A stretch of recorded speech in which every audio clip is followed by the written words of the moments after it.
Hello friends, আজ আমাদের বাসায় পুজো।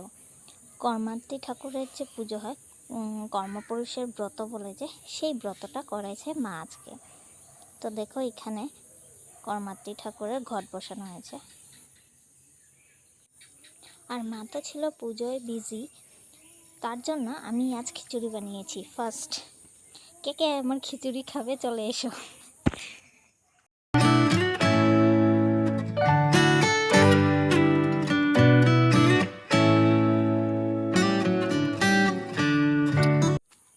আর এখন যে পুজোটা করবে, ওই পুজোটার নাম হলো ভৈনালা।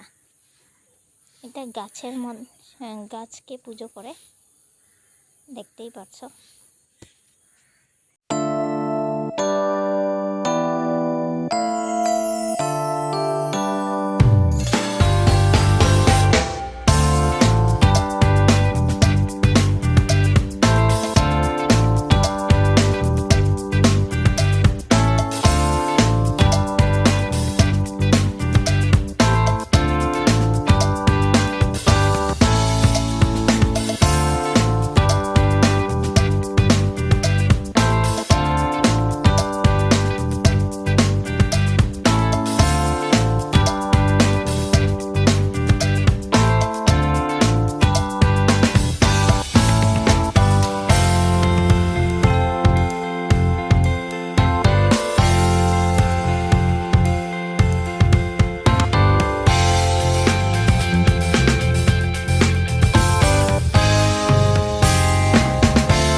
আজকে এইটুকুই ছিল। যদি আমার ভিডিওটি তোমাদের ভালো লাগে তাহলে সাবস্ক্রাইব করবে, লাইক করবে, কমেন্ট করবে আর পাশে থাকা বেল আইকনটি ক্লিক করে দেবে।